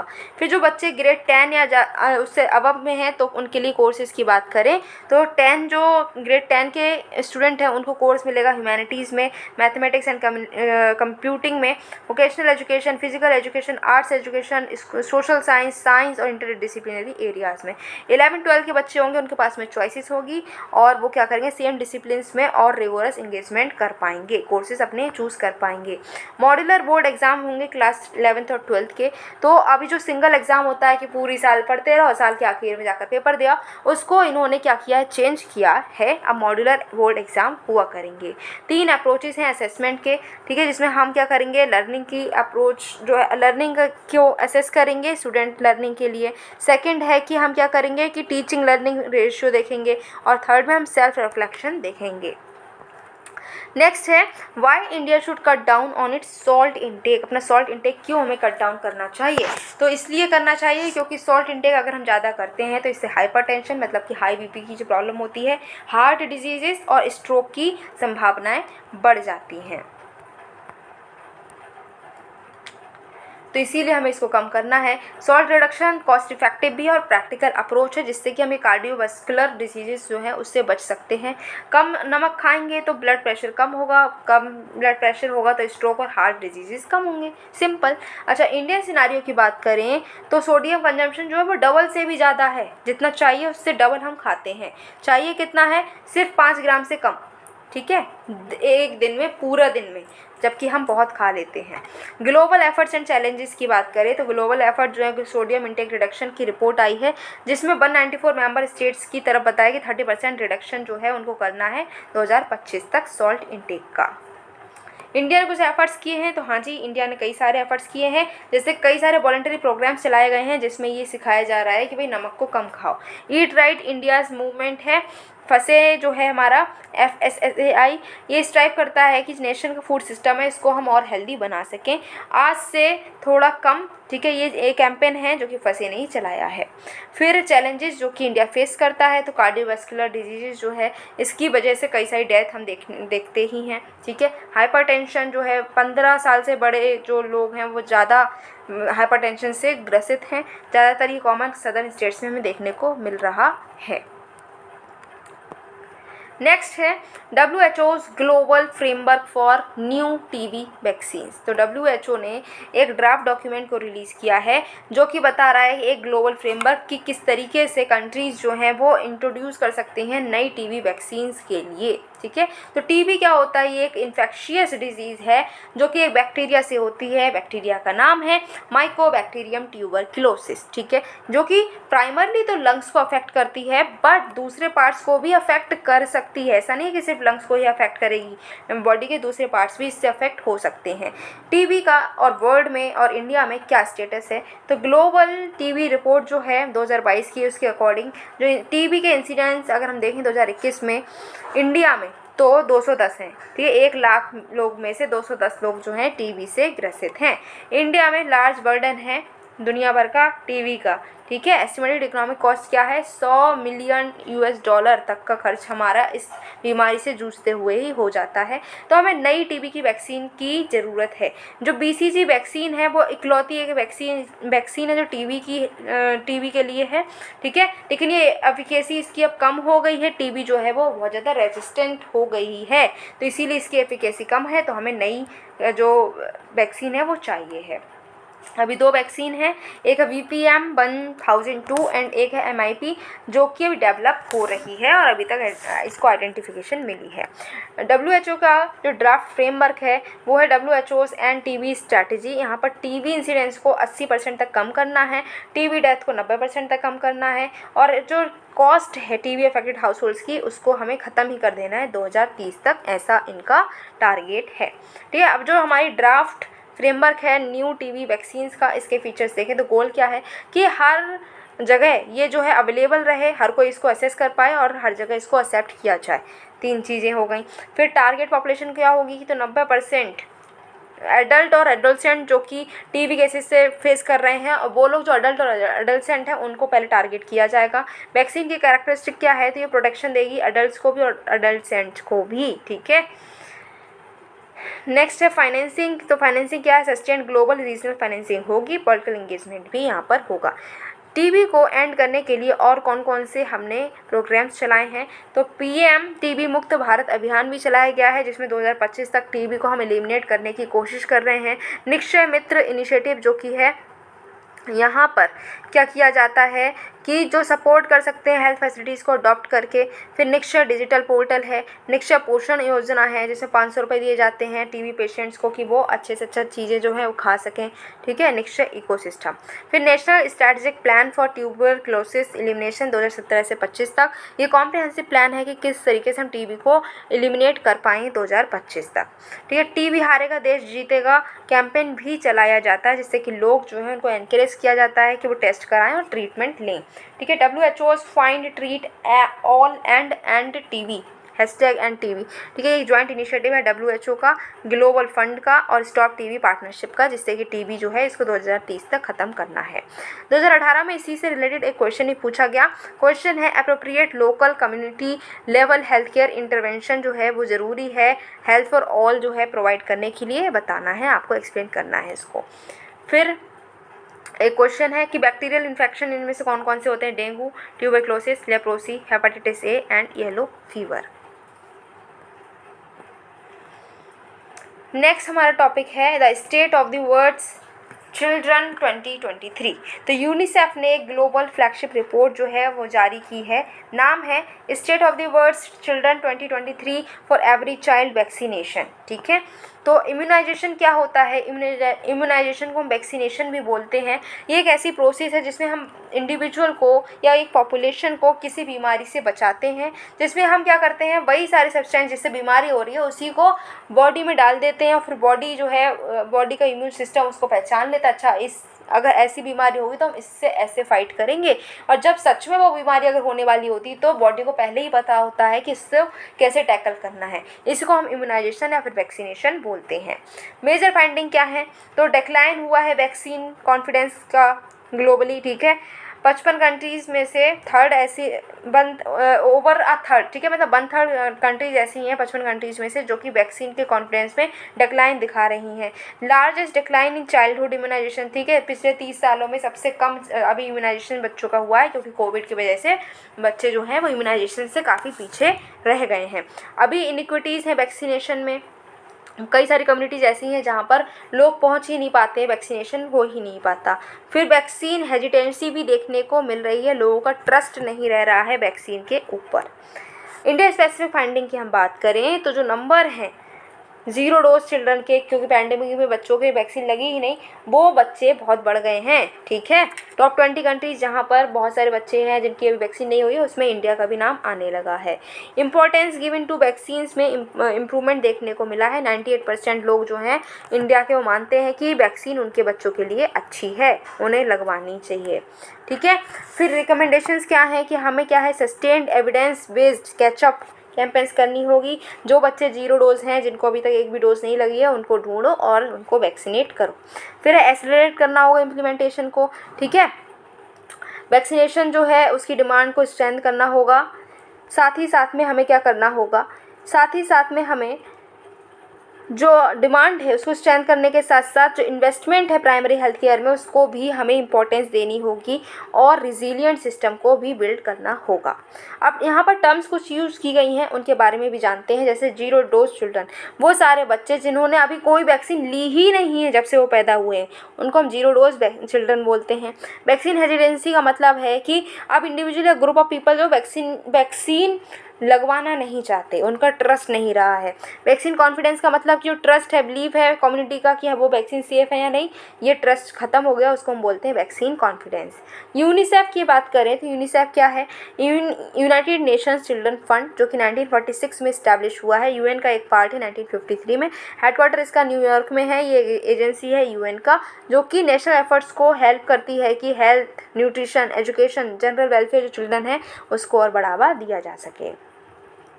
एक क्वेश्चन है उसको भी हम देखते हैं, that is it is found that vaccine जो हैं जो कि हम चाइल्डहुड में लेते हैं वो प्रोटेक्ट नहीं करती हैं डिजीज़ की लाइफ टाइम तक। क्यों नहीं करती हैं ये बताना है आपको। 2016 में प्रीलिम्स में क्वेश्चन भी पूछा गया है मिशन इंद्रधनुष को लेकर, जिसमें कहा गया है कि मिशन इंद्रधनुष जो है ये लॉन्च किया है सरकार ने, क्यों किया है, ठीक है, तो इम्यूनाइजेशन के लिए किया है। नेक्स्ट है नेशनल मेडिकल डिवाइसेस पॉलिसी 2023। तो इंडियन यूनियन कैबिनेट ने अप्रूव कर दिया है नेशनल मेडिकल डिवाइसेस पॉलिसी 2023 को। अब इसकी ज़रूरत क्या थी, तो ज़रूरत ये थी कि लगभग 80% जो मेडिकल डिवाइसेस हैं जो हमारे कंट्री में बिक रहे हैं वो इम्पोर्टेड हैं, तो हमें चाहिए कि हम अपनी इंडिया में खुद के भी डिवाइसेस बना सकें। इंडिया जो है one of the lowest per capita spending medical devices पे, ठीक है, हम बहुत कम पैसा मेडिकल डिवाइसेस पर खर्च करते हैं। ऑब्जेक्टिव क्या है पॉलिसी का कि हम ऑर्डरली ग्रोथ कर सकें, ठीक है, और पेशेंट सेंटर के अप्रोच रखेंगे। नेक्स्ट 25 सालों में हम क्या करेंगे कि जो हमें 10 से 12% शेयर है ग्लोबल मार्केट में वो बढ़ाना है, हमें $50 बिलियन तक हमें क्या करना, मार्केट साइज लेकर जाना है 2030 तक। इकोसिस्टम बनाना है जिससे कि मैन्युफैक्चरिंग हो सके इन मेडिकल डिवाइसेस की। अब स्ट्रेटजी क्या क्या ली हैं जिससे हम मेडिकल डिवाइसेस सेक्टर को प्रमोट कर सकें, तो रेगुलेटरी प्रोसेसेस हैं उनको स्ट्रीमलाइन कर दिया है, सिंगल विंडो क्लियरेंस अब हमने प्रोवाइड की है, इंफ्रास्ट्रक्चर इतना इनेबल किया है कि वहाँ पर मैन्युफैक्चरिंग जो है वो डिवाइसेस की हो सके, रिसर्च एंड डेवलपमेंट को फैसिलिटेट किया है, इन्वेस्टमेंट्स को अट्रैक्ट किया है, ह्यूमन रिसोर्स डेवलपमेंट लेकर आए, स्किल रीस्किलिंग करी है, ब्रांड पोजिशनिंग भी की है और अवेयरनेस भी क्रिएट की है। इसके लिए कई सारे सरकार ने इनिशिएटिव्स भी लिए हैं, जैसे कि PLI स्कीम है मेडिकल डिवाइसेस के लिए, मैन्युफैक्चरिंग की है हाई एंड मेडिकल डिवाइसेस की, सपोर्ट दिया जा रहा है 4 मेडिकल डिवाइस पार्क के लिए, ठीक है, कि 4 मेडिकल डिवाइस पार्क जो उनको सेट किया जाए। मेडिकल डिवाइस रूल्स भी 2017 में आए हैं। नेशनल हेल्थ पॉलिसी 2017 की है, वो भी रिसर्च एंड डेवलपमेंट को प्रमोट करती हुई नज़र आती है। नेक्स्ट हमारा टॉपिक है Ayurveda practitioners versus allopathy doctors. तो सुप्रीम कोर्ट जो है उन्होंने क्या किया, 2012 का गुजरात हाई कोर्ट का जो ऑर्डर है उसको अलग करते हुए इन्होंने बताया है कि जो गुजरात का जो हाई कोर्ट था उसने जो ऑर्डर दिया था, उन्होंने कहा था कि आयुर्वेदा प्रैक्टिशनर जो है, जो सरकारी हॉस्पिटल में काम कर रहे हैं, उनको एलोपैथी डॉक्टर्स के साथ में ही ट्रीट करना चाहिए, उनके बराबर ही दर्जा देना चाहिए और उनको इक्वल तनख्वाह देनी चाहिए। लेकिन सुप्रीम कोर्ट ने इस बात को नकार दिया है। ठीक है, सुप्रीम कोर्ट ने कहा है कि दोनों ही डॉक्टर्स जो हैं वो एक जैसा काम नहीं कर रहे हैं, कि उनको एक जैसी पेमेंट मिलनी चाहिए। एलोपैथी डॉक्टर्स जो हैं उनको इमरजेंसी ड्यूटीज़ करनी पड़ती हैं, ट्रॉमा केयर प्रोवाइड करना पड़ता है, जो कि आयुर्वेदा के डॉक्टर्स को नहीं परफॉर्म करना पड़ता। कॉम्प्लिकेटेड मेडिकल कंडीशंस हैं, पोस्टमार्टम है, ऑटोप्सी है, वो आयुर्वेदा के डॉक्टर नहीं करते हैं। डॉक्टर्स जो हैं जिनके पास में MBBS की डिग्री होती है, वो कई सौ सैकड़ों जो आपके पेशेंट्स होते हैं उनको अटेंड करते हैं जब उनके आउट पेशेंट्स डेज होते हैं जनरल हॉस्पिटल्स में। लेकिन ऐसा केस आयुर्वेदा प्रैक्टिशनर्स के साथ में नहीं है। ठीक है, कंपैरिजन करें आयुर्वेदा और एलोपैथी के बारे में, तो आयुर्वेदा जो है ये तो इंडिया में ओरिजिनेट हुआ है, एलोपैथी यूरोप और अमेरिका में ओरिजिनेट हुई है। ट्रीटमेंट कैसे होता है, तो इसमें नेचुरल रेमेडीज़ का यूज़ करते हैं हम आयुर्वेदा में, और एलोपैथी में साइंटिफिक अप्रोच का यूज़ करते हैं, ड्रग बेस्ड ट्रीटमेंट होता है। डायग्नोसिस करें तो हम यहाँ पर आयुर्वेदा में ऑब्जर्वेशन करते हैं, पल्स को डायग्नोस करते हैं, एलोपैथी में हम टेस्ट कराते हैं और इमेजिंग टेक्निक्स का सहारा लेते हैं, जैसे हम एक्सरे करा लिया, MRI करा लिया। ठीक है, आयुर्वेदा में ट्रेनिंग और एजुकेशन की बात करें तो गुरुकुल सिस्टम से ही यहाँ पर आयुर्वेदा सीखा जाता है, और एलोपैथी में मेडिकल स्कूल्स में जाकर MBBS की डिग्री ले रहे हैं। सर्जरी की बात करें तो आयुर्वेदा में माइनर प्रोसीजर्स तक ही लिमिटेड है, जबकि अगर एडवांस्ड सर्जिकल प्रोसीजर्स करने हो तो एलोपैथी का ही सहारा लेना पड़ता है। फोकस की बात करें तो प्रिवेंशन और ओवरऑल वेलबींग रखेंगे, आयुर्वेदा में इसी पर फोकस किया जाता है, जबकि एलोपैथी में disease management and symptom relief देखे जाते हैं। रिसर्च आयुर्वेदा में लिमिटेड है, और जो हमारे एलोपैथी है इसमें तो एक्सटेंसिव रिसर्च चलती ही रहती। साइड इफ़ेक्ट्स आयुर्वेदा के नहीं होते हैं, बहुत कम होते हैं, जबकि पॉसिबल साइड इफ़ेक्ट्स हो सकते हैं एलोपैथी में। इंटीग्रेशन अगर हम करें मॉडर्न मेडिकेशन से तो लिमिटेड इंटीग्रेशन है, लेकिन यहाँ पर वाइडली यूज्ड है मॉडर्न मेडिसिन के साथ में एलोपैथी को। ठीक है, डॉक्टर्स की अगर हम स्टेटस की बात करें तो एलोपैथिक की बात करें तो एक एलोपैथिक और गवर्नमेंट डॉक्टर है 10,926 लोगों के लिए इंडिया में। ठीक है, और WHO ने कहा है कि 1 पर 1,000 होनी चाहिए, 1,000 पर 1 होना चाहिए, जबकि 10,000 समझ लो 11,000 पर 1 है। आयुष डॉक्टर की बात करें तो लगभग 8 लाख हैं पूरी इंडिया में। नेक्स्ट बात करते हैं सिविल सर्विसेज का डेमोक्रेसी में रोल क्या है, जिसका हमारा टॉपिक है 16th सिविल सर्विसेज डे। ठीक है, तो नेशनल सिविल सर्विस डे जो है 21 अप्रैल को हर साल मनाया जाता है। ठीक है, जो नेशनल सिविल सर्विस के आइडिया को लेकर सेलिब्रेट हम करते हैं। पहले जो नेशनल सिविल सर्विसेज डे है वो 21 अप्रैल 2006 को मनाया गया। बैकग्राउंड की बात करें तो यहाँ पर सिविल सर्वेंट्स हैं, वो हमारे एडमिनिस्ट्रेशन की बैकबोन हैं, यही इम्प्लीमेंट करते हैं सरकार की पॉलिसीज़ को। ठीक है, और उसका बेनिफिट लोगों तक पहुँचता है। सिविल सर्विसेज की अगर हम बात करें इंडिया में तो इसमें IAS, IPS, IFS जो हैं, और ग्रुप A और B के जितनी भी सर्विसेज हैं वो इसमें आती हैं। ठीक है, यहाँ ये वो दिन है जिस दिन सरदार वल्लभ भाई पटेल जो हैं इंडिया के फर्स्ट होम मिनिस्टर, उन्होंने नई बनी इंडियन एडमिनिस्ट्रेटिव सर्विस को क्या किया था, इनॉग्रेट किया था, और कहा था कि ये स्टील फ्रेम है इंडिया के 1947 में।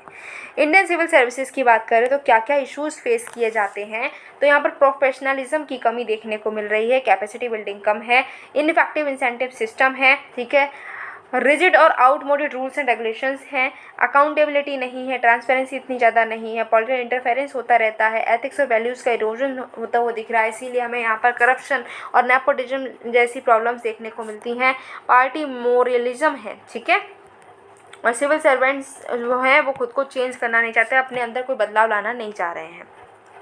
गवर्नमेंट के एफर्ट्स क्या है, तो कैपेसिटी बिल्डिंग और स्पेशलाइजेशन के लिए उन्होंने काम किया, जैसे मिशन कर्मयोगी लेकर आए हैं जिसमें कैपेसिटी बिल्डिंग की जा रही है, लेटरल एंट्री की भी एक स्कीम लेकर आए हैं, स्वामित्व स्कीम लेकर आए हैं जिसमें हम रिफॉर्म्स लेकर आ रहे हैं कि क्लियर ओनरशिप हो प्रॉपर्टी का रूरल इनहेबिटेड एरियाज़ में।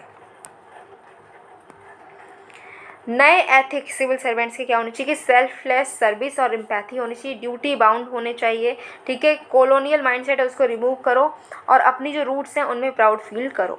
ठीक है, जो फ्यूचर रेडी सिविल सर्विस है कौन होगा, प्रोएक्टिव और पोलाइट होना चाहिए, प्रोफेशनल एंड प्रोग्रेसिव होना चाहिए, एनर्जेटिक एंड इनेबल होना चाहिए, ट्रांसपेरेंट एंड टेक इनेबल्ड होना चाहिए, क्रिएटिव और कंस्ट्रक्टिव होना चाहिए, इमेजिनेटिव एंड इनोवेटिव होना चाहिए। ठीक है, अब यहाँ पर एक क्वेश्चन है 2014 का, वो भी देखते हैं। तो यहाँ पर बोला गया है has the cadre based civil services organization जो है उसी वजह से स्लो डेवलपमेंट हो रहा है इंडिया में, क्रिटिकली एग्जामाइन करो। नेक्स्ट है कि रिफॉर्म्स जो इंडियन सिविल सर्विसेज में हुए हैं, तो यहाँ पर बात की जा रही है कि जो कटिंग एज प्रैक्टिसेस हैं हायरिंग, स्पेशलाइजेशन और ऑर्गेनाइजेशनल स्ट्रक्चर में इंडियन मिलिट्री के, वो ही अब ब्यूरोक्रेसी में कॉपी किए जा रहे हैं। बैकग्राउंड की बात करें तो इसमें जो इंडियन सिविल सर्विस है ये पॉवर्टी को ख़त्म करने के लिए लाई गई। जो वॉर है पॉवर्टी में वो तभी जीत सकते हैं जो प्रोडक्टिविटी है 5 फिजिकल और कंसेप्चुअल प्लेस की हो, ठीक है, बड़े, जैसे कि स्टेट की, सिटी की, सेक्टर की, फर्म की और स्किल्स की। इंडिया की स्ट्रैटेजी देखें पॉवर्टी को रिड्यूस करने के लिए तो हाई पेइंग जॉब्स क्रिएट करना है और नए नए हमने क्या करे हैं पॉलिसी वेपन्स बनाए हैं, जैसे कि जीएसटी लेकर आए, आईबीसी लेकर आए, एमपीसी लेकर आए, यूपीआई लेकर आए, डीबीटी लेकर आए एंड मैनी मोर, ठीक है। अब क्या क्या चीज़ें हैं जिससे क्या हो रहा है कि हमारी पॉवर्टी कम हो सकती है, तो गवर्नमेंट जो है उसका एग्जीक्यूशन डेफिसिट है, ट्रस्ट डेफिसिट है प्राइवेट सेक्टर पर, नॉन प्रॉफिट्स जो हैं वो स्किल डेफिसिट है और ह्यूमन रिसोर्स जो है वो डिसफंक्शनल है। तो रिफॉर्म्स हमको चाहिए हैं सिविल सर्विसेज में, जैसे 3 जो एचआर प्रैक्टिसेस हैं इंडियन मिलिट्री की वही हमें कॉपी करनी चाहिए, वो बेस्ट प्रैक्टिसेस हैं इंडियन मिलिट्री की जो कि हम ब्यूरोक्रेसी में भी लगा सकते हैं। फिर हायरिंग की अगर हम बात करें तो फिक्स टेन्योर होना चाहिए, ठीक है। करेजियस अग्निवीर रिवैम्प जैसे लेकर आए तो 25% रिक्रूट किया जाएगा, जितने भी रिक्रूट किए गए हैं उनमें से 25% को क्या किया जाएगा, परमानेंट कर लिया जाएगा। फिर स्पेशलाइजेशन की बात करें तो जो लोग जो हैं सिविल सर्वेंट जो कि टेक्नोक्रेट्स हैं जो अपना आपको क्या कर सकते हैं रूलिंग से गवर्निंग में उनको चेंज करना होगा। स्ट्रक्चर की बात करें अगर हम तो हाईली मेरिटोक्रेटिक जो है ये सिविल सर्वेंट सिलेक्शन है, लेकिन करियर जो है वो इन्फ्लुएंस होते हैं एचआर प्रैक्टिसेस जो आउटडेटेड हैं जो कि बैड परफॉर्मेंस को पनिश ही नहीं करती। एक क्वेश्चन है 2020 में पूछा गया, उसको जानते हैं। तो यहाँ पर बोला गया कि इंस्टीट्यूशनल क्वालिटी जो है वो क्रूशियल ड्राइवर है इकोनॉमिक परफॉर्मेंस का, इसलिए आपको सजेस्ट करने कुछ रिफॉर्म जिससे कि सिविल सर्विसेज जो है उसमें से क्या हो सके, डेमोक्रेसी स्ट्रेंथन हो सके। नेक्स्ट चलते हैं India and it's neighbour relations के बारे में हम पढ़ेंगे। तो इंडिया और भूटान के रिलेशंस देखेंगे। अभी भूटानीज किंग जो हैं वो उन्होंने इंडिया को विजिट किया, ठीक है। तो अलग अलग डायमेंशंस है जहाँ पर हम दोनों कंट्रीज़ जो है वो एक दूसरे को सपोर्ट कर रही हैं। जैसे स्ट्रैटेजिक बात करें तो भूटान जो है बफर है इंडिया और चाइना के बीच में। डोकलाम जब स्टैंड अप हुआ तो इससे भूटान की स्ट्रैटेजिक सिग्निफिकेंस हमारे लिए और बढ़ गई। हिस्टोरिकल देखें तो Indo Bhutan treaty of peace and friendship 1949 में ही साइन हो गई थी, जिससे कि हमारी रिलेशनशिप चल रही है भूटान के साथ में। इकोनॉमिक बात करें तो इंडिया भूटान का लार्जेस्ट ट्रेडिंग पार्टनर है, ठीक है। कल्चरल और एजुकेशनल बात करें तो नेहरू वांगचुक स्कॉलरशिप्स प्रोवाइड कर रहे हैं हम भूटानी स्टूडेंट्स को, एम्बेसडर्स स्कॉलरशिप भी प्रोवाइड करते हैं। एनर्जी के सेक्टर में बात करें तो इंडिया ने 3 हाइड्रो इलेक्ट्रिक प्रोजेक्ट्स भूटान में लगाए हैं, ठीक है, जैसे कि छुक्का HEP जो हमारा HEP क्या हाइड्रो इलेक्ट्रिक पावर प्लांट, कुरिचू और ताला, ठीक है। और अभी हम क्या कर रहे हैं 2 और बना रहे हैं। एक हमारा है कोकराझार गेलेपू रेल लिंक प्रोजेक्ट, इसको भी प्रपोज कर दिया गया है। अब देखो इस पर भी काम चालू होगा। रीजनल क्या है तो हम भी मिस्टेक है सार्क है, इसमें हम दोनों ही कंट्रीज़ जो है वो कॉपरेट करती हुई नज़र आती हैं। टेक्नोलॉजिकल बात करें तो ई लाइब्रेरी प्रोजेक्ट जो है इंडिया भूटान सैटेलाइट है, इंडिया की वैक्सीन मैत्री इनिशिएटिव है, इसमें भी कॉपरेशन देखने को मिला। इन्वायरमेंटल की बात करें तो इंडिया जो है भूटान के एफर्ट हैं कार्बन नेगेटिव बनने में उसको भी सपोर्ट कर रहा है। इशूज़ क्या हैं 2 कंट्रीज़ के बीच में तो बॉर्डर डिस्प्यूट्स हैं, ठीक है, कि एग्जैक्ट डिमार्केशन को लेकर डिस्प्यूट्स हो जाते हैं। हाइड्रो पावर प्रोजेक्ट में भूटान जो उसके कंसर्न दिखाता है कि हमारे यहाँ पर इन्वायरमेंटल इम्पैक्ट पड़ रहा है, सोशल इम्पैक्ट पड़ रहा है, ठीक है। ट्रेड इम्बैलेंस होता जा रहा है, भूटान जो है वो हैवली डिपेंडेंट है इंडिया पर अपने इम्पोर्ट्स के लिए। क्रॉस बॉर्डर जो मूवमेंट है वो भूटान ने रिस्ट्रिक्ट कर दिया है इंडियन वर्कर्स के लिए, जबकि हमें पता है कि दोनों के बीच में ओपन बॉर्डर है। पॉलिटिकल इंटरफेरेंस भूटान जो है वो इंडिया को एक्यूज़ कर रहा है कि इंडिया जो है इसके इंटरनल अफेयर्स में इंटरफेयर कर रहा है, ठीक है। नेक्स्ट बात करते हैं चाइना, सेंट्रल एशिया और इंडिया के बारे में। तो चाइना ने एक मीटिंग जो है कन्वेन की ट्रेड मिनिस्टर्स की, एक ग्रुपिंग की, ठीक है, जिसमें C+C5। तो C+C5 क्या है तो इसमें चाइना और 5 सेंट्रल एशियन कंट्रीज़ जो हैं वो इसमें इंक्लूडेड हैं। तो चाइना है, उज्बेकिस्तान है, Kazakhstan, Tajikistan, Turkmenistan and Kyrgyzstan. तो ये C+C5 आपको याद रखना है ये क्या है, ठीक है। चाइना और सेंट्रल एशिया की बात करें तो चाइना जो है एक लॉन्ग हिस्ट्री जो है ट्रेड की, कल्चर की, पीपल टू पीपल लिंक्स की, ये शेयर करता है सेंट्रल एशियन रीजन से, ठीक है, क्योंकि ये एंशिएंट सिल्क रूट पर पड़ते हैं। मॉडर्न चाइना का इन्वॉल्वमेंट जो है इस रीजन में वो जब सोवियत यूनियन टूटा 1991 में तब से स्टार्ट हुआ। डिप्लोमेटिक रिलेशन 1992 में इनके जो है इस्टेब्लिश हुए, और जो शंघाई 5 हैं इससे फिर क्या हुआ, ये बना और फिर बाद में ये SCO बन गया। म्यूचुअल बेनिफिट्स दोनों को क्या मिलते हैं, तो चाइना को क्या होता है कि सेंट्रल एशिया से रेडीमेड मार्केट मिलता है चीप एक्सपोर्ट्स का, ठीक है, और ये क्या करता है लैंड एक्सेस भी मिल जाता है इनको यूरोप और वेस्ट एशिया के मार्केट में। फिर अगर हम C5 की बात करें तो जो चाइनीज़ इन्वेस्टमेंट है इससे यहाँ का इंफ्रास्ट्रक्चर जो है वो डेवलप होता हुआ नज़र आ रहा है। चाइना की बात करें तो सेंट्रल एशिया एक रिसोर्स रिच रीजन है, यहाँ पर गैस है, ऑयल रिजर्व है, स्ट्रेटेजिक मिनरल है, यूरेनियम है, कॉपर है, गोल्ड है, ठीक है, तो इससे चाइना यूज़ कर सकता है। और यहाँ पर अगर हम बात करें तो जो प्रेसिडेंट शी हैं उन्होंने लॉन्च किया है BRI, ठीक है, जो कि मॉडर्न सिल्क रूट है, जो कि कजाकिस्तान की कैपिटल जो है अल्माटी उसको लिंक कर रहा है, ठीक है। चाइना जो है दूसरी प्रायोरिटी रिलेशनशिप भी कर रहा है, जैसे कि पीस को इंश्योर कर रहा है जिनजियांग रीजन में, ठीक है, जो कि फ्रंटियर है सेंट्रल एशिया से। BRI एक क्रिटिकल रोल प्ले कर रहा है चाइना की ट्रेड के साथ में, जो चाइना जो है वो यूरोप से ट्रेड करे, इसके लिए BRI बहुत इंपॉर्टेंट है। और हमारे जो अगर हम C5 की बात करें तो ये एक्सेस देता है, पैसिफिक ओशन में एक्सेस मिल जाता है, ईस्ट एशिया में इनको एक्सेस मिल जाता है चाइना की हेल्प से। चाइना जो है कोई क्वेश्चन भी नहीं पूछता इनकी गवर्नेंस को लेकर, इनके ह्यूमन राइट्स रिकॉर्ड्स को लेकर। फ्रिक्शन क्या है चाइना और C5 में, तो बीजिंग का टारगेट है मुस्लिम पॉपुलेशन जिनजियांग की, इससे जो इन कंट्रीज C5 कंट्रीज इनके जो इमोशंस हैं वो ट्रिगर होते हैं। चाइना की चाइनीज़ वर्कर की प्रेजेंस बहुत ज़्यादा बढ़ गई है C5 में, तो इससे भी उनको प्रॉब्लम हो रही है। चाइना का जो ग्रैंड प्लान है रिलेशंस को लेकर, तो रीजन जो है इकोनॉमिकली डिपेंडेंट है रशिया पर। रशिया का ट्रेड जो है कंट्रीज से वो बढ़ गया है। फिर रशिया जो है उनका huge migrant population central Asian की है। फिर रशिया और चाइना जो है वो कम्पीट कर रहे हैं कि टॉप ट्रेडिंग पार्टनर कौन बनेगा इस एरिया में, तो ये भी कुछ इशूज़ भी देखने को मिल रहे हैं।